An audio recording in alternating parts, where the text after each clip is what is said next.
The first time I realized how far they were willing to go, I was standing at the edge of the lake, with the morning sun catching the ripples on the water like molten glass. My hand rested on the chain wrapped around the old wooden ramp, the one my family had used for decades, and I could feel the cold steel biting my fingers. It hadn't been there yesterday. Heavy gauge steel, brand new, with a bright orange notice zip-tied to it. The kind of notice that shouts authority before you even read a word. I didn't read it. I didn't need to. I already knew who had put it there. Before I could think, I heard the clicking of heels on gravel. Sharp, fast, and deliberate. She came into view, Vanessa Clark, the HOA president. Short blonde hair, sharp yellow suit that looked like it belonged in a boardroom, not at the edge of a private lake. Two of her board members flanked her in polo shirts, arms crossed, expressions as smug as she was. Every motion screamed control, arrogance, entitlement. "You need to step away from that ramp right now," she said, voice clipped, controlled, like she was reading from a script she had written herself. I didn't move, didn't speak, just let her look at me. I was 47, ex-military, ex-contractor. I had seen more threats than I cared to remember, and nothing about this intimidated me. "This ramp is closed," she continued. "You've been notified." I finally turned, letting my gaze meet hers. "You locked my access," I said, voice even. "That ramp sits on my property." She laughed softly, the kind of laugh that makes you feel like the target of a public performance. "Not according to the association. You don't have authorization to use it." I crouched down, ran my fingers along the steel chain, noting its thickness, the way the links gleamed. Someone had invested money into this, planned it. "You cut me off without notice," I said, keeping calm. "That's not how this works." She tilted her head, that patronizing expression everyone in town had learned to fear. "This is exactly how it works. HOA order. You can appeal, of course, but until then, stay off the water." I nodded slowly. That was the moment I realized. This wasn't about rules. It was about control. Before I go further, you should know who you're listening to. My name is Jack Carter, 47 years old. I spent the better part of my adult life in the military, learning how to read situations, measure risks, and act deliberately. After service, I became a contractor, building things that made sense, structures that obey laws, measurements that never fail. I bought this land for the lake, for the peace it offered, and because the deeds, going back to the 1920s, clearly protected my rights. The ramp wasn't just wood and nails. It was part of my property, my heritage, and my legal right. I didn't raise my voice that morning, didn't threaten, just stood there, calm, letting the woman in the yellow suit scream at me. "I'll be back with a tow truck if you try to cross that chain," she said. "And if you remove it, we'll call the police for trespassing." Trespassing, on my own land. I straightened, finally speaking directly. "Who ordered this?" She smiled like she had been waiting for this question. "I did." I turned and walked to my truck, needing distance to think. Anger is useful only when controlled, not when it controls you. My phone buzzed. Another notice. Then another. $500 a day. Cumulative. Immediate fines. They were trying to bleed me quietly, to force compliance without direct confrontation. Over the next few days, the pressure escalated. A tow truck stationed down the road. Board members knocking on neighbors' doors, spreading stories, claiming I was dangerous, non-compliant, a problem to the community. Every attempt to isolate me from neighbors, to paint me as a threat, was deliberate. Then the deputy arrived, slow, cautious, eyes tired. "Sir, we got a call about trespassing," he said. I gestured at the chain. "I haven't crossed it," I replied. He glanced toward the house where Vanessa had been pacing and muttered, "Just keep it that way for now. They're pushing hard." That was enough confirmation. This wasn't neutral enforcement. This was intimidation. And intimidation can be countered if you understand the law. I went home and pulled out the deeds, historical plats, surveys. The ramp existed long before the HOA, before bylaws, before any sense of entitlement. The water itself wasn't theirs to govern. Associations love boundaries. What they hate is water, because water follows law, not emails or memos. They filed for injunctions, claimed I was constructing illegally, violating bylaws, threatening property. Their claims were sloppy, emotional, unsupported. They assumed I would fold. They assumed wrong. I started measuring, verifying boundaries, checking load ratings for potential floating structures, reading every statute about public water access, public trust doctrine, and navigable waterways. I wasn't looking for loopholes. I was finding the line they couldn't cross. And when I found it, I realized everything was about to change. The lake remained calm, oblivious to the battles playing out along its edge. But underneath, the law had shifted. Their chain, their fines, their threats, they were no longer weapons. They were marks of desperation. By the end of the week, everything was in motion. Every action they took, every notice, every letter, only confirmed how far they had overreached. I didn't call lawyers. I didn't escalate prematurely. I let them push, because every push left a paper trail. Every intimidation tactic gave me leverage.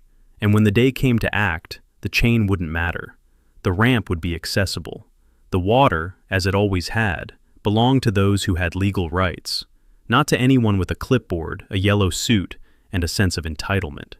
I looked back at the orange notice fluttering in the breeze and smiled faintly. They thought they had power. They thought fear would bend me. They didn't know yet that the first move in their game had already been anticipated, calculated, and quietly countered. The lake waited. The ramp waited. And so did I. The morning after Vanessa Clark first locked the ramp, the lake looked serene, almost indifferent to the chaos that had erupted along its edge. I sipped my coffee while standing on the porch, eyes scanning the water as the sunlight caught on the ripples, shimmering in a way that reminded me why I'd fought so hard to keep this property. It was quiet, deceptive, the kind of quiet that always precedes something big. By mid-morning, the mail arrived. Certified letters, thick and official, stacked neatly in the mailbox like bricks waiting to hit. Each one carried the same tone: fines, violations, threats of escalation, unauthorized access, daily penalties, immediate compliance required. The HOA didn't even bother to disguise the intimidation. They thought I'd panic. They were counting on it. I didn't. Instead, I drove to the county records office. Old building, fluorescent lights buzzing overhead, the faint smell of dust and ink lingering in the air. Here is where truth lived, tucked in drawers, microfilm, and PDFs nobody bothered to read unless they had to.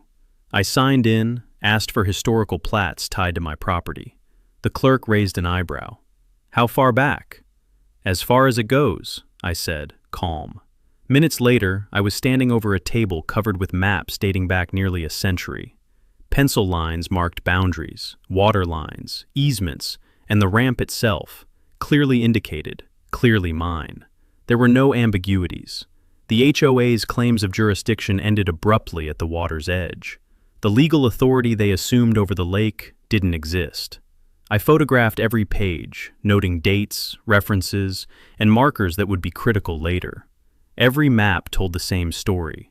My ramp, my access, legally mine, no HOA rule capable of overriding it. Back at the house, the tension had grown. A tow truck idled near the turnoff, engine humming like a predator waiting. I approached casually, noting the driver's posture, the way he checked his phone for updates. "You here for me?" I asked. He shrugged. "Got orders." "From Vanessa?" He didn't answer, just nodded toward the lake. I gestured at the ramp, still chained. "The boat's still on the trailer." He frowned, checking his phone again. "They said be ready." "Ready for what?" I asked, though I already knew. Intimidation. Threats. Trying to make me flinch. He didn't answer, just climbed back into the cab, engine rumbling softly. That night, as I reviewed the certified letters at the kitchen table, I realized just how desperate they were.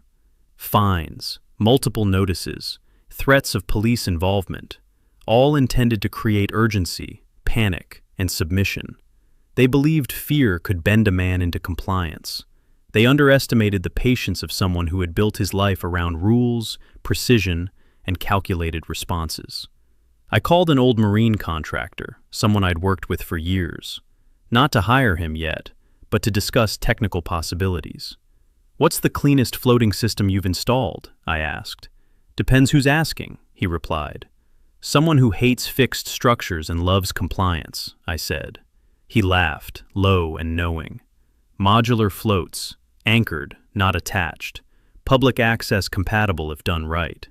How far offshore before HOA rules stop mattering? I pressed. Generally, the high water mark is their limit, he said. Past that, it's regulated by state agencies, not associations. That was all I needed. The next day, Vanessa herself appeared at the lake, SUV parked deliberately close to the edge, clipboard in hand, entourage flanking her like soldiers. She approached the chain with measured steps, voice sharp. "You didn't attend the hearing," she said, clearly trying to assert authority. "I wasn't invited," I replied. "You were notified," she snapped. "You scheduled it without me," I said evenly. "Not invited." Her nostrils flared. "You are in violation of multiple bylaws. Daily fines will accrue. Comply immediately or face escalation." I crossed my arms, studying her. "You've already escalated," I said. She paused, momentarily taken aback. Then she said, "We control access to that lake." "You control the grass," I replied. "That's it." Her usual laugh, sharp and self-satisfied, came out, but it lacked conviction this time. She motioned to Richard Hale, who whispered something urgently. They were scrambling, trying to regain control in a situation that had already slipped from their grasp. I spent the following week in quiet preparation. Each certified letter, each tow truck sighting, each HOA board whisper became a data point. I studied water levels, currents, anchor points, and load capacities. Every element for the floating dock was meticulously mapped, every statutory reference noted, every historical deed cross-checked. The dock would be precise, compliant, untouchable, modular, and entirely in public water, not a single nail or board on their land.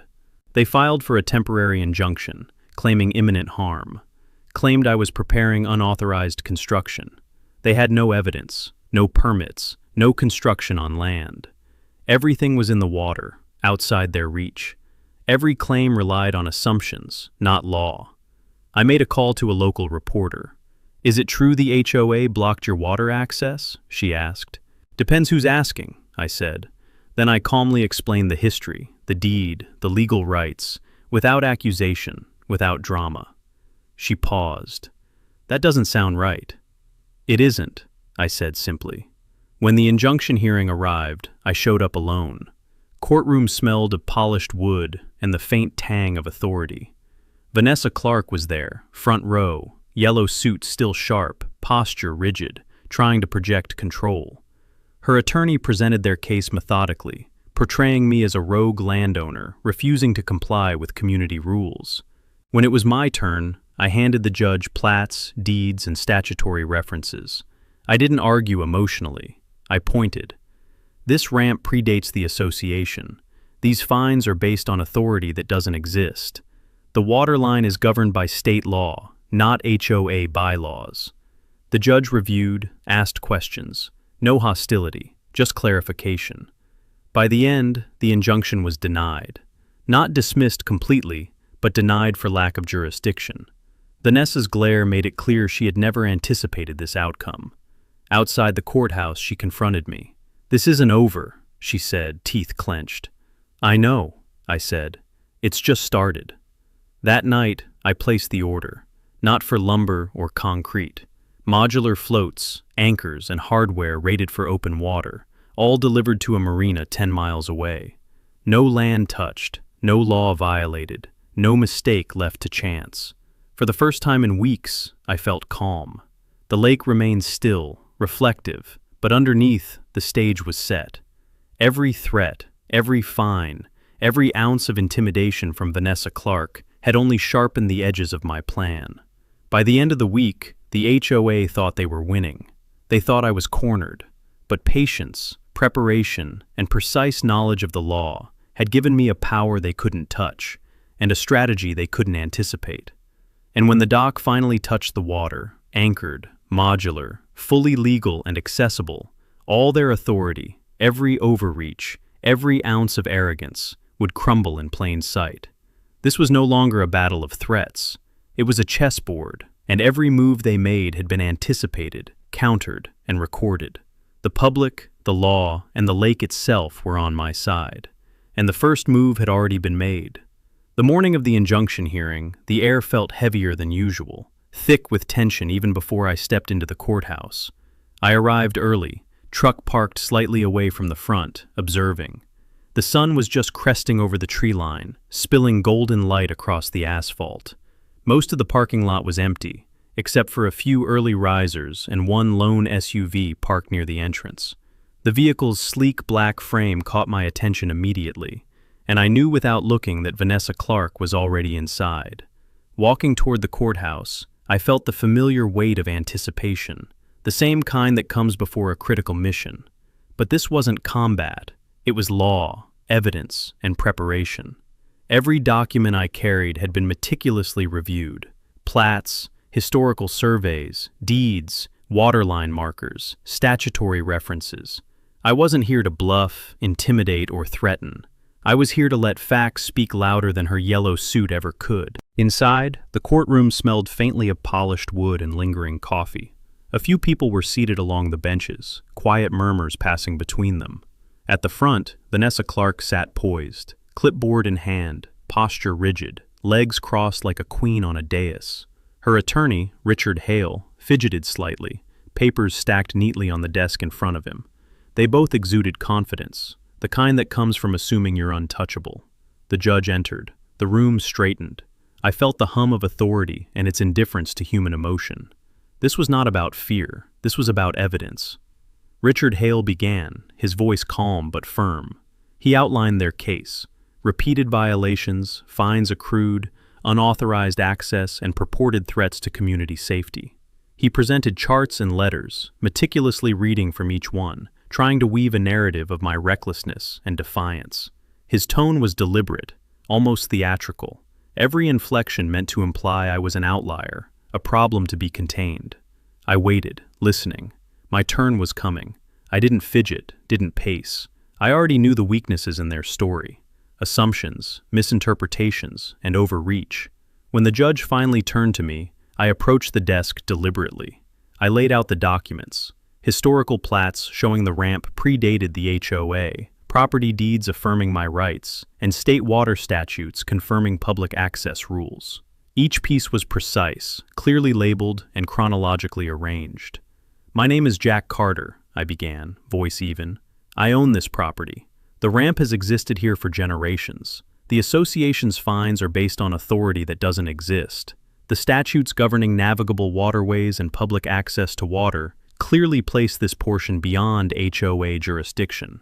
The judge flipped through my documents, asking questions about dates, surveys, and property lines. I answered without hesitation, each explanation precise, each reference accurate. There was no room for misinterpretation. Every inch of land and water line had been verified, every statute double-checked. Vanessa shifted slightly, adjusting her posture, her lips pressed into a thin line. She whispered something to Richard, who scribbled notes and nodded, but their confidence was no longer unshakable. They were realizing, subtly, that the narrative they had crafted on assumptions and intimidation was cracking under the weight of legal fact. The hearing lasted over an hour, but in truth, it felt like minutes. Every argument they made, every claim, was countered with documentation, precedent, and fact. I didn't raise my voice. I didn't react emotionally. Calm and precision were my allies, just as they had always been. By the end, the judge's decision was clear. The injunction was denied, not dismissed entirely, but blocked. Their legal authority had limits. My property, my ramp, and the water line were protected under statute. The chain Vanessa had placed, the fines she issued, and the threats she leveled had no standing in law. Vanessa's face was unreadable at first. A flicker of disbelief passed through her eyes, quickly replaced by irritation. Her mouth opened as if to argue, but the judge's tone cut her off before a word could escape. Richard Hale, stoic as always, scribbled furiously, but even he seemed unsure how to proceed. Outside, the morning sun was higher, casting shadows across the steps of the courthouse. Board members clustered, whispering to one another, their aura of certainty diminished. Vanessa walked briskly toward me, clipboard clutched tightly, every step deliberate. "This isn't over," she said, voice low but controlled. "We can appeal. You will feel consequences for defying the association." I nodded, calm. I expected nothing less. The crowd of neighbors and bystanders who had gathered along the steps murmured among themselves. Some had observed the hearing, others had arrived late, curious. They saw authority confronted and factual clarity prevailing. My side of the story, delivered calmly and supported by legal evidence, resonated far louder than her threats or theatrical assertions. Returning to my truck, I took a moment to breathe. The day was just beginning. The dock, modular and untouchable, still waited at the marina, ready for assembly. Every measure I had taken, the research, the preparation, the inspections, was about to pay off. The HOA's threats and intimidation tactics had inadvertently provided the perfect cover for planning and executing the dock. By mid-afternoon, I was already coordinating delivery schedules with the contractor. Modular floats, anchoring lines, handrails, and signage all needed to arrive at the marina before moving into the water. Every step had to be precise. One misalignment, one misplaced bolt, and the HOA could find even a small legal angle to challenge. Precision was everything. Vanessa and the board didn't rest. Emails arrived, letters postmarked, threats and ultimatums, all designed to intimidate. I documented everything. Each communication became a record of overreach, evidence for public exposure. Their desperation became visible, a chain reaction fueled by frustration and their inability to control the situation. The lake itself seemed calm, almost mocking in its stillness. It reflected the morning sun, the tree line, the heavy weight of authority Vanessa had tried to impose. For decades, this lake had been ours, protected by historical deeds and state law. Now, it was about to become a stage for public vindication and calculated revenge. By evening, the first dock materials had arrived at the marina, stacked neatly, everything carefully cataloged. Modular floats, anchors, bolts, and supports arranged in order of assembly. I walked among them, inspecting every piece. Nothing out of compliance, nothing unnecessary, nothing that would allow the HOA to claim interference. Every detail accounted for. I spent the rest of the day preparing, reviewing blueprints, calculating currents, adjusting for depth, ensuring every section could be anchored beyond HOA jurisdiction. Every inch, every float, every connection was deliberate. That night, I sat on the porch, the lake stretching before me, moonlight reflecting on its surface. Vanessa Clark had thought she could intimidate me. She had thought her fines, letters, and the spectacle of authority would bend me into compliance. They had not. They could not. By the time the dock touched the water, modular, anchored, fully legal, the public would see the truth. The HOA's power was an illusion. The ramp, the lake, the water line, all protected. Her threats, her fines, her intimidation, all meaningless in the face of careful preparation, patience, and the law. And in that quiet reflection, I allowed a small smile. The first move in this battle had been made. The next phase, the floating dock, public, untouchable, undeniable, would be unstoppable. The morning air carried a chill as I drove toward the marina. The lake stretched out to my left, gleaming in early sunlight. I could already see the first few neighbors arriving, curious, some shaking their heads in disbelief at the audacity of Vanessa Clark's overreach.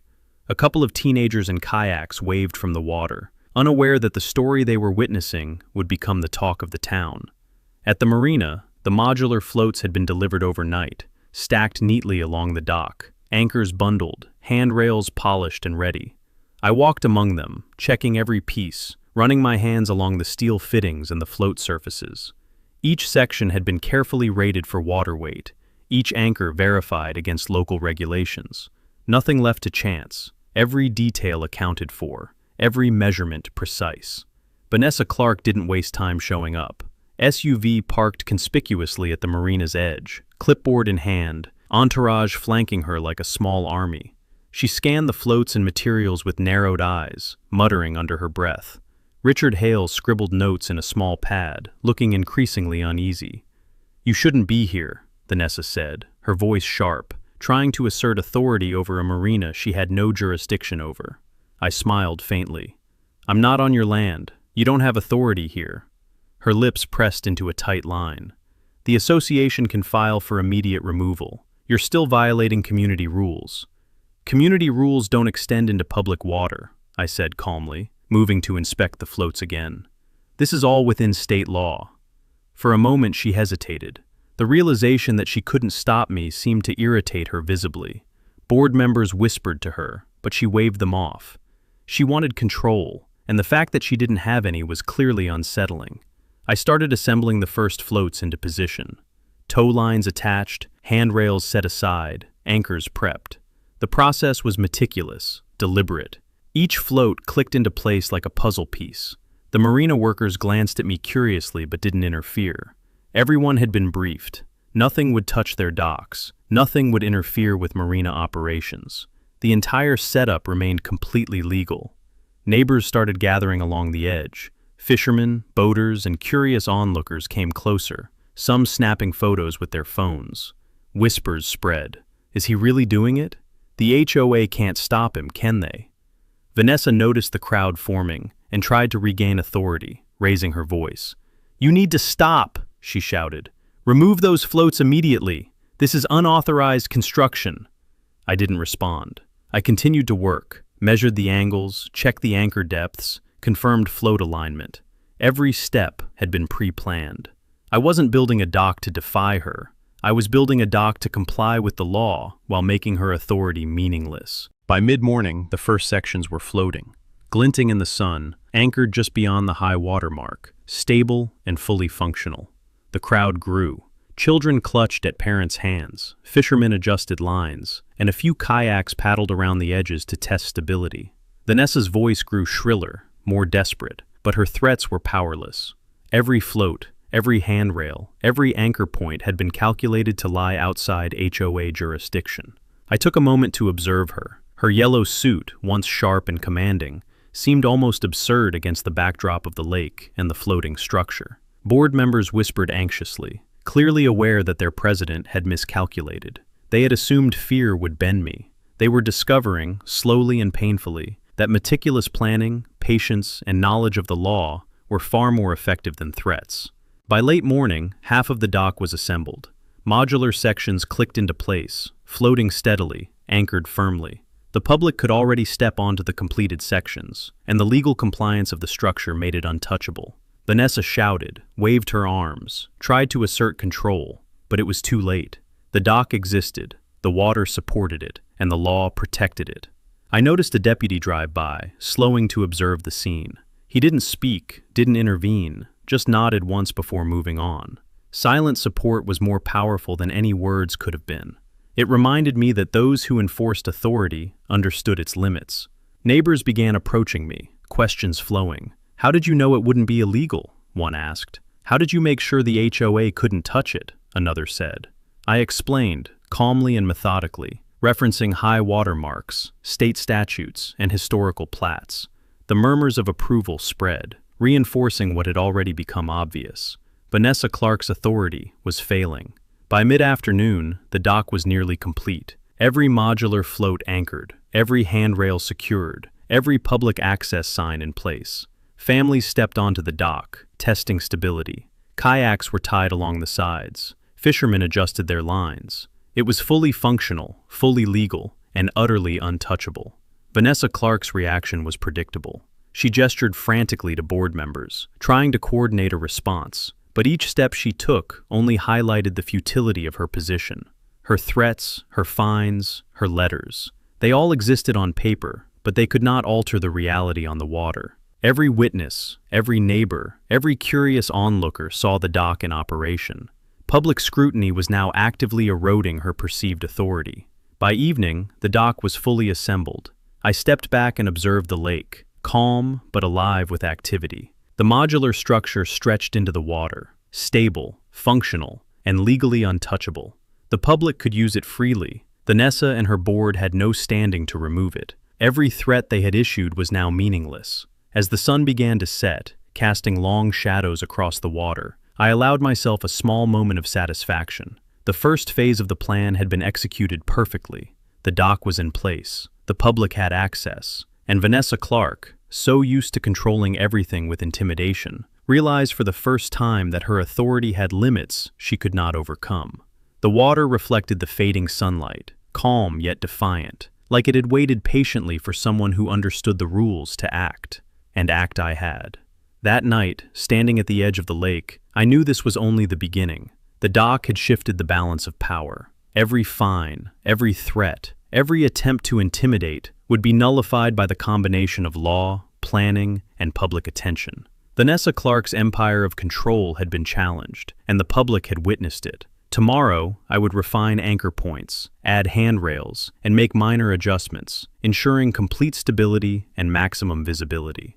But tonight, I simply watched the water, listening to the faint lapping against the newly floating structure. The dock was more than a project. It was a statement, a message that authority built on fear and entitlement could be dismantled quietly, methodically, and within the law. And in that quiet reflection, I allowed myself a small smile. Vanessa Clark's overreach had created the perfect opportunity for precision, patience, and revenge. The lake, the dock, and the law were on my side. The battle for public access had begun in earnest, and I had already won the first victory. The morning air was thick with anticipation, though the lake remained perfectly still, almost taunting in its calm.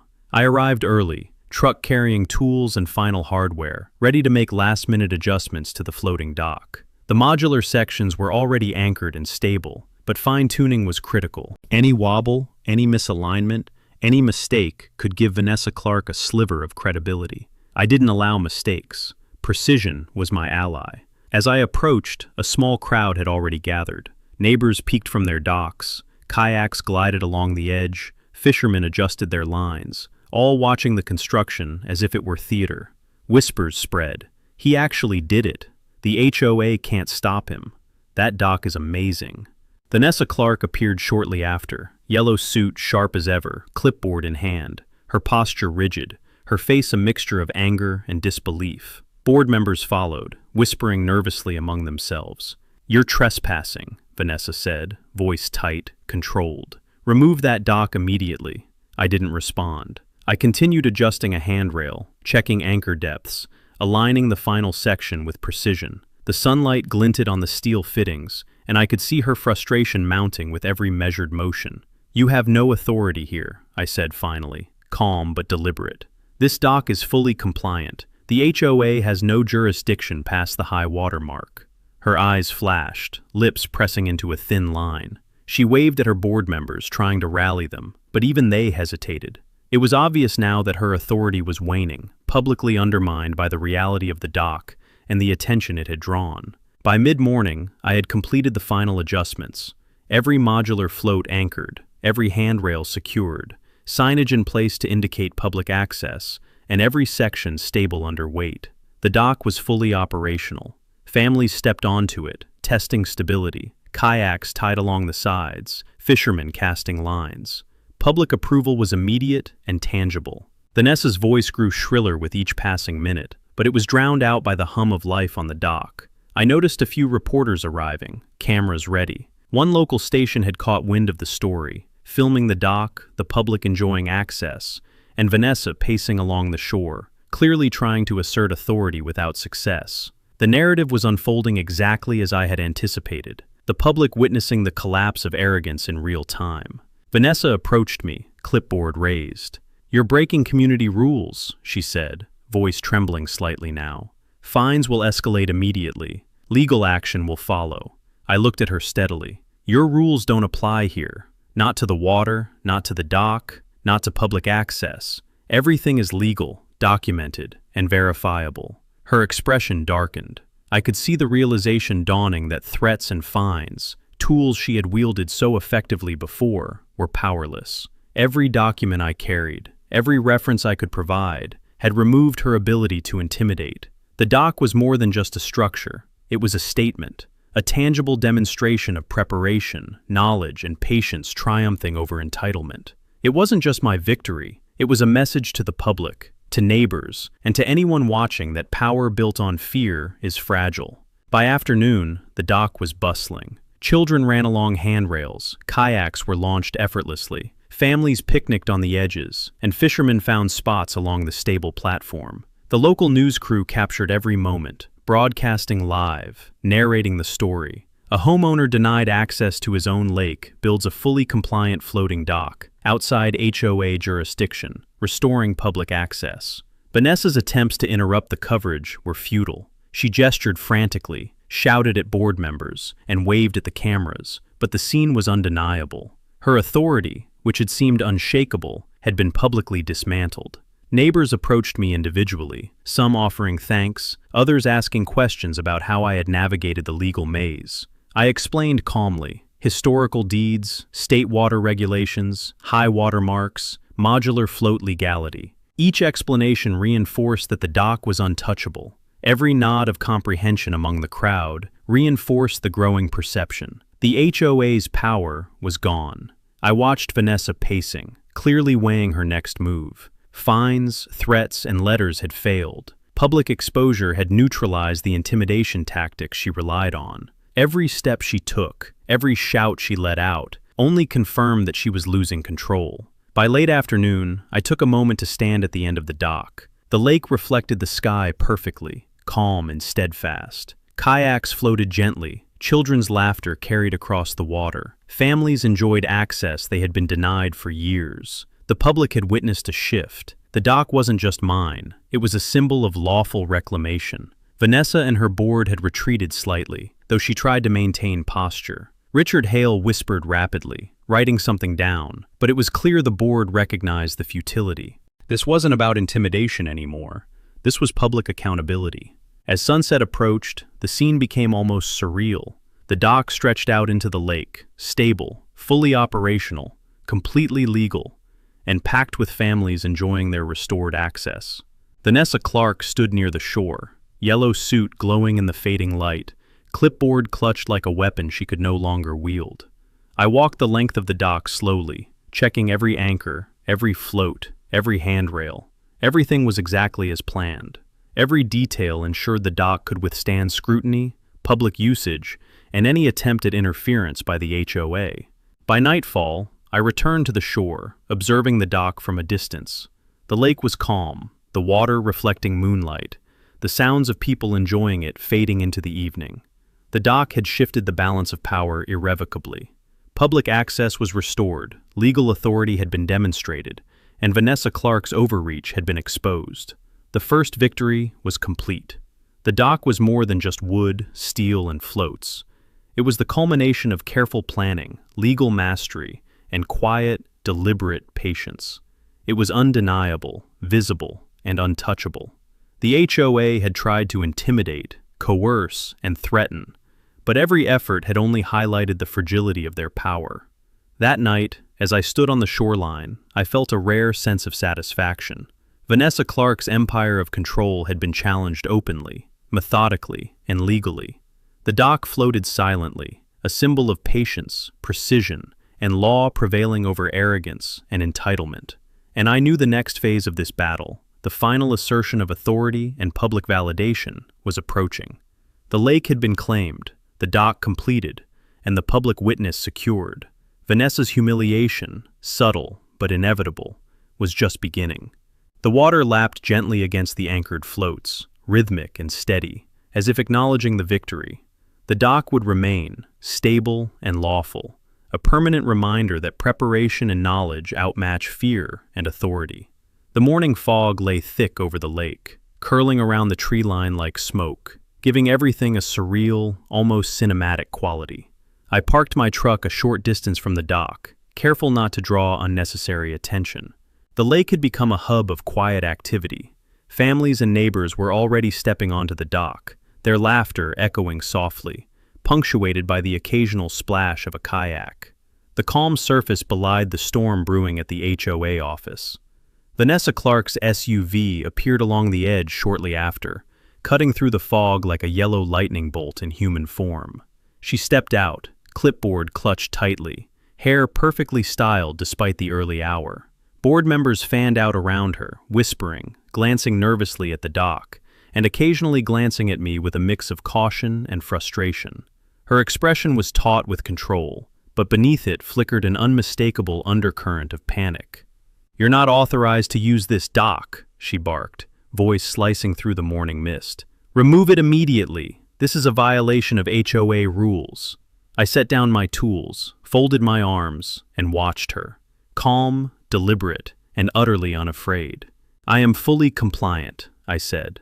"The dock lies in public water. Every section is modular, anchored, and within legal limits. Your bylaws do not extend past the high water mark." Her eyes narrowed. You think a loophole protects you? I know it does, I replied evenly. And every document, every historical plat, every statute supports it. Her hand tightened on the clipboard. She turned briefly to the board members, whispering, pointing, gesturing. Their uncertainty was palpable. The crowd of onlookers, neighbors, local boaters, and curious passers-by grew thicker, murmuring amongst themselves. Every whisper, every observation added to the mounting pressure Vanessa could feel, but could not control. I spent the next few hours walking the length of the dock, making small adjustments. A handrail needed tightening, a float needed repositioning, and some signage needed better alignment for visibility. Every action was deliberate, visible, precise. This wasn't just about function. It was about demonstrating control, stability, and legality, in stark contrast to Vanessa Clark's chaos. By mid-morning, the dock was fully operational. Families picnicked along its edges, children ran along handrails, and kayakers launched from the new sections. Every step, every use of the dock reinforced the undeniable truth. This structure was fully legal and untouchable. Vanessa's attempts to assert control were increasingly frantic, her yellow suit now seeming more like armor against humiliation than a statement of authority. She shouted orders at the board members. "File a complaint, notify the county, send someone. This is unacceptable." The board members exchanged glances, hesitant, clearly recognizing the futility of their actions. Some muttered under their breath, others simply nodded silently, knowing the law had already rendered the threats meaningless. Every shout from Vanessa only drew more attention from the public. Cameras, phones, and neighborly observation amplified every failed attempt at intimidation. Around noon, a local news crew arrived. I met them at the shore, explaining the history, the deeds, and the legal context calmly and clearly. "The ramp and the lake have been in my family for generations," I said. "The HOA has no jurisdiction over the water beyond the high water mark. Every modular float, anchor, and section has been placed in compliance with state law. Public access is protected, and nothing the HOA threatens can legally remove it." The reporter nodded, clearly impressed. Cameras rolled as they filmed families walking, children playing, and kayakers pushing off from the dock. Vanessa Clark appeared in the background, waving her clipboard and shouting, but the audio captured her attempts only as background noise. The contrast was undeniable. Order, legality, and calm versus frantic authority and failing intimidation. By mid-afternoon, Vanessa escalated further. She had somehow convinced a local officer to appear at the dock, presumably to enforce some form of compliance. The officer approached carefully, eyes scanning the water, the dock, and the gathering crowd. I greeted him politely. "Sir, there's a complaint about unauthorized construction," he said cautiously. I gestured to the dock, steady and calm. "Every section is modular, anchored legally, and lies in public water. Nothing violates HOA authority or state statutes. I have all documentation if needed." He glanced over the plats and the deeds I had prepared. His expression shifted slightly, neutral but curious. After a moment, he nodded. "Understood. Everything seems in order legally. Enjoy your day." He turned and walked away. Vanessa's lips pressed into a thin line. Her escalation had failed again, witnessed by both the public and law enforcement. Neighbors cheered quietly, their validation a subtle but potent reinforcement. The dock wasn't just mine anymore. It had become theirs too. Public support amplified the humiliation Vanessa Clark faced. She attempted one last verbal escalation, but the combination of law, observation, and public presence left her shouting into the void.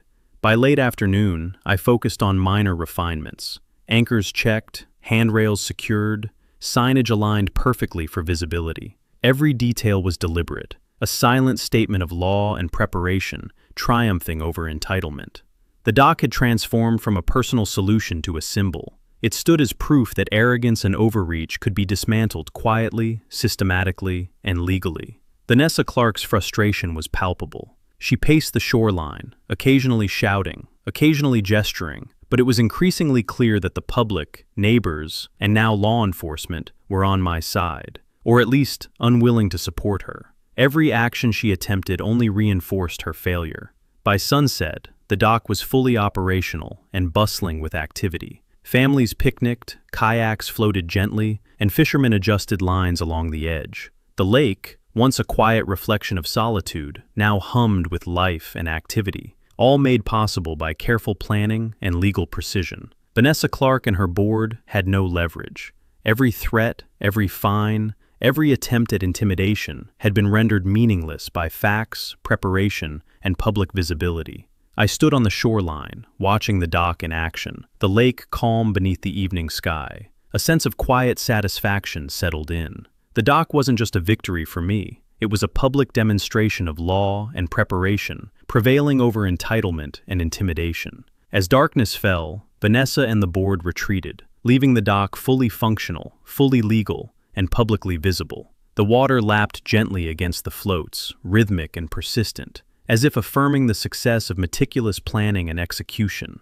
The first phase of public exposure had been completed. Vanessa Clark's overreach had been documented, witnessed, and legally nullified. Her authority, built on fear and assumption, had been dismantled. I walked along the shoreline slowly, ensuring everything remained stable and accessible. The dock stretched far into the lake, anchored, modular, and beyond the reach of anyone attempting unauthorized removal. Families continued to enjoy the water, unaware of the precise legal and tactical preparation that had made this possible. By nightfall, I sat quietly on the dock's edge, legs dangling over the water. The lake reflected the stars, calm, enduring, patient. The dock floated steady and proud, a tangible representation of preparation, patience, and law prevailing over arrogance. Vanessa Clark had thought she could intimidate and control, but her overreach had created the perfect stage for strategic revenge. This victory was public, undeniable, and lasting.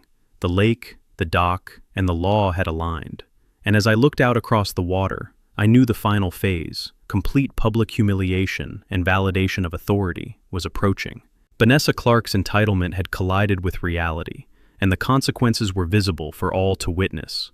The dock was not just wood, steel, and floats. It was a statement, a quiet, deliberate, and immutable message. Threats cannot override preparation, arrogance cannot overcome law, and patience always outlasts entitlement. The next morning, the lake was eerily calm, a deceptive serenity that made the chaos of the previous day seem almost distant. But I knew better. Vanessa Clark would not let a public defeat go unanswered. She would return with renewed energy, desperate strategies, and the same entitlement that had led her to overreach in the first place. I arrived at the dock before sunrise, the sky just beginning to lighten, the water reflecting soft shades of orange and pink. The modular sections were perfectly aligned, anchors secure, handrails tight. I walked the length of the dock, checking every joint, every bolt, every float. Precision was everything. There could be no oversight. The dock had to be untouchable, functional, and legally airtight. By the time the sun fully emerged, a small crowd had already gathered along the shoreline. Neighbors, families, curious kayakers. Everyone was drawn to the dock like moths to a flame. They had seen it the day before, but the quiet morning visibility added an air of permanence and legitimacy. Every glance, every step on the dock, reinforced the undeniable truth. This structure was theirs as much as it was mine, and Vanessa Clark's authority could not reach it. It wasn't long before her SUV appeared along the edge, the yellow suit still sharp, clipboard clutched tightly, expression taut with controlled fury. She stepped out, flanked by a few remaining board members who hadn't yet abandoned her cause. Her presence radiated determination, but there was also a flicker of desperation in her eyes. "You're in violation," she shouted, voice echoing across the water. "Remove that dock immediately, or face further legal consequences." I continued tightening the final handrails, acknowledging her only with a calm glance. "This dock is fully compliant," I said. "Every section is modular, anchored, and lies in public water. Your association has no jurisdiction beyond the high water mark." Her eyes flashed, lips pressing into a thin line. "You think that excuses everything? We can escalate. We will escalate." "I expected nothing less," I replied evenly. The public had gathered closer now, cameras in hand, smartphones recording. A few journalists were already on site, eager to capture the unfolding story. The crowd's whispers carried across the dock. "He's done it legally. The HOA can't touch him. Look at that dock. Vanessa's attempts at authority were drowned out by the murmurs of approval and curiosity. By mid-morning, I began minor adjustments. Some floats needed repositioning due to slight tidal shifts, anchors were checked for stability, and handrails were reinforced. Every action was deliberate, visible to the public, and designed to showcase order, precision, and legality, in contrast to Vanessa Clark's growing chaos. She moved closer to the dock, gesturing wildly, trying to rally the crowd to her side, but it was futile. Her shouting only drew attention to the reality of her failure. Board members exchanged nervous glances, realizing that public perception had tipped. Every shout, every futile threat, only reinforced the image of a leader unable to control what she claimed as her domain. By noon, the dock was fully operational and bustling. Children ran along the handrails, families picnicked on the edges, and kayakers launched effortlessly. I moved quietly among them, observing, making minor adjustments, ensuring everything remained safe and functional. The dock wasn't just a structure, it was a demonstration of law, preparation, and strategic patience. Vanessa's frustration was palpable. She paced the shoreline, attempting one last verbal escalation, waving her clipboard and shouting legal threats. I watched, calm, as her authority unraveled under the gaze of neighbors, journalists, and the reality of legal compliance. Every step she took highlighted the futility of her actions. A local deputy arrived mid-afternoon, called by a concerned board member. He approached cautiously, observing the dock and the crowd. I greeted him politely, explaining the modular nature of the dock, the legal compliance, and the high watermark jurisdiction. He checked the documentation I provided, plats, deeds, and statutory references. After a thorough review, he nodded. "Everything appears to be in order," he said. "No violations observed." Vanessa's reaction was immediate. Her lips pressed into a thin line, eyes narrowing, but she had no recourse. Her threats had been neutralized publicly, legally, and now with law enforcement confirming the dock's compliance. Her aura of control had completely collapsed. Neighbors began approaching, expressing gratitude, curiosity, and admiration. "How did you manage to keep the HOA from interfering?" one asked. "Everything looks perfectly legal," another said. I explained calmly, referencing the deeds, state water regulations, and historical plats. Each explanation reinforced the dock's untouchable status.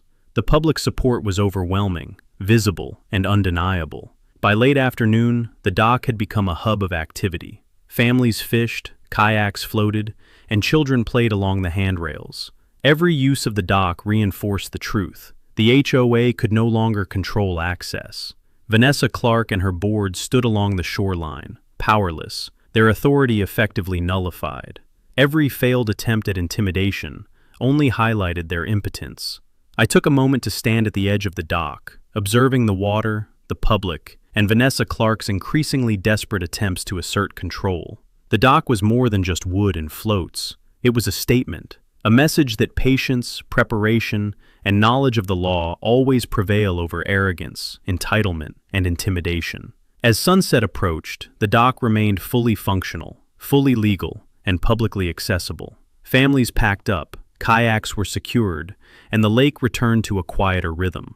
Vanessa and the remaining board members retreated to their vehicles, defeated but unwilling to acknowledge it publicly. Her yellow suit glowed against the fading light, a sharp contrast to the humiliation she had endured throughout the day. I walked the length of the dock, checking anchors, handrails, and signage one final time.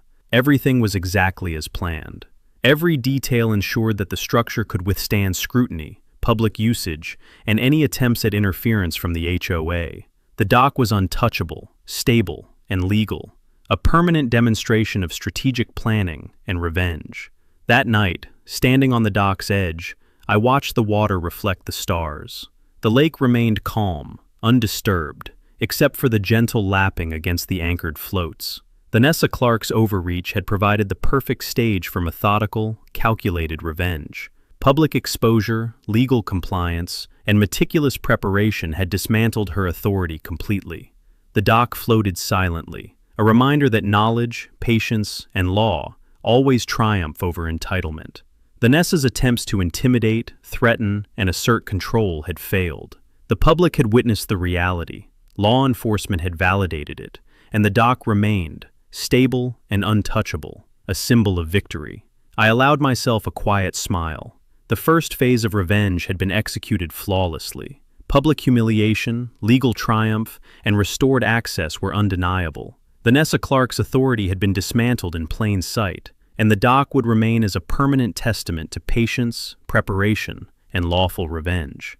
The lake was quiet that morning, calm and reflective, as if holding its breath for the final act. I arrived early, truck loaded with cameras, public notice signs, and some final documentation. Today wasn't just about finishing the dock. It was about ensuring everyone, from neighbors to local media, saw Vanessa Clark's entitlement crumble completely. The dock stretched far into the water, fully functional, every modular section anchored and secure. Handrails gleamed in the early sun. Signage indicating public access was clear, and families were already beginning to gather, curious about the unfolding story. Kayaks and small boats bobbed gently, the lake alive with quiet activity. Vanessa Clark arrived soon after, SUV cutting through the morning haze, her entourage of board members trailing behind. Her yellow suit was crisp, clipboard clutched like armor. Her expression was tight with controlled anger, but I could see the flicker of panic beneath. Her voice, sharp and urgent, attempted to assert authority immediately. "You are still in violation," she shouted. "Remove that dock. Cease this unauthorized use immediately." I stepped onto the dock calmly, walking its length, checking anchor points one last time. This dock is fully legal, fully modular, and anchored in public water beyond your jurisdiction. Your association has no authority here. Every action you threaten has no legal standing. Her lips pressed into a thin line. "You think the law protects you?" "It does," I replied evenly. "And it protects everyone using this dock. Public access is secured." By mid-morning, the crowd had swelled. Neighbors, families, journalists, and curious onlookers filled the shoreline. Cameras captured the dock in operation, children laughing along handrails, kayakers launching, and families picnicking. Vanessa's attempts at verbal escalation were drowned out by the visible reality. The dock was functional, legal, and fully public. She approached me directly, clipboard raised. "This is harassment," she shouted. "We will escalate. You will be held accountable." I looked at her steadily. "You've already escalated every way possible. Fines, letters, threats. None have worked. Today, everyone can see the reality. Your authority ends where the law begins." Her face tightened, but the presence of the crowd, the journalists, and the lake itself seemed to sap the strength from her threats. Board members whispered among themselves, visibly uneasy. They had followed her lead for years, assuming her commands would always be respected. Now, in public, every threat looked empty. The first media crew began filming a live segment. I explained the historical deeds, state water statutes, high water marks, and modular dock legality clearly and concisely. Vanessa tried to interrupt, waving her clipboard and shouting, but the cameras captured her gestures as background noise, while the dock, the public, and the legal facts dominated the frame. Neighbors began recording on phones, broadcasting live across social media. The dock became a symbol of lawful defiance. Every step, every laugh, every kayak launch was proof that preparation, legal knowledge, and patience had dismantled her authority completely. By noon, a deputy arrived again, summoned by the board. He inspected the dock, reviewed documentation, and nodded. "All legal, no violations observed. The public has the right to access this structure." Vanessa's eyes narrowed, lips pressing tighter, realizing even law enforcement validated the dock's legality. The public, now aware of the full story, approached to thank me, ask questions, and document the dock themselves. Families stepped onto the structure confidently, demonstrating stability, safety, and legality. Every interaction reinforced the undeniable truth. Vanessa Clark's control had ended at the waterline. By mid-afternoon, Vanessa's attempts to rally board members failed. They had realized that her escalation tactics had made her appear petty and entitled. She shouted into the wind, waving her clipboard, but the lake, the dock, and the people had drowned out her authority. Cameras, phones, and public presence captured every futile effort. I walked to the far end of the dock, gazing back at the shoreline. The scene was surreal. The lake, once quiet and controlled by decades of private intimidation, was now alive with activity. The dock stretched out, stable and untouchable, a permanent demonstration of law and preparation triumphing over arrogance. Vanessa tried one final escalation, issuing threats that she hoped could intimidate the remaining bystanders. But public exposure had already immortalized her overreach. Live coverage, social media clips, and journalists' recordings ensured that anyone attempting to enforce her claims would be challenged publicly and legally. Her reputation, built on intimidation, had crumbled in front of witnesses. By late afternoon, the lake had returned to a bustling, celebratory calm. The dock remained fully operational, families enjoying the water, children laughing along handrails, kayaks launched safely. Vanessa and her board retreated, defeated and humiliated, their authority effectively neutralized. Every futile action had been documented, observed, and validated publicly. I took a slow walk along the dock, checking every anchor and float one final time. Everything was perfect. The structure was fully legal, fully functional, and publicly accessible. The dock wasn't just wood and steel, it was proof that entitlement could be challenged, that preparation and knowledge outlast threats, and that law could triumph over intimidation. As the sun began to set, reflecting off the lake's surface, I allowed myself a small, quiet smile. The dock floated silently, a testament to strategic patience, careful planning, and lawful revenge. Vanessa Clark's overreach had created the perfect stage for public validation of authority and the exposure of arrogance. Neighbors lingered, sharing the moment, capturing photos and videos. The dock had become a symbol, a permanent reminder that entitlement could be dismantled methodically and legally. Public exposure, media documentation, and law enforcement validation combined to ensure that Vanessa Clark's reputation was now inseparable from the failure of her intimidation. That night, standing at the edge of the dock, I reflected on the journey. Every stage had been deliberate, every step precise. The dock, legal and functional, had not only restored public access, but had systematically dismantled years of arrogant control. Vanessa Clark's power, once absolute in her mind, had been reduced to spectacle and futility. The water lapped gently against the anchored floats, rhythmic and steady, as if affirming the victory. The dock remained, stable and untouchable, a permanent testament to strategy, patience, and the law. Vanessa's authority had been dismantled publicly, her threats nullified, and her entitlement exposed. The lake was quiet again, reflecting the night sky, and yet alive with the memories of the day's events. The dock would remain, a tangible symbol of lawful defiance, preparation, and ultimate revenge. Vanessa Clark and her HOA could not erase it, could not reclaim it, and could not undo what had been done. And in that quiet moment, I allowed myself one final thought. Patience, preparation, and law always prevail over arrogance and entitlement. The dock floated silently, the public had witnessed, and justice had been quietly, irrevocably served.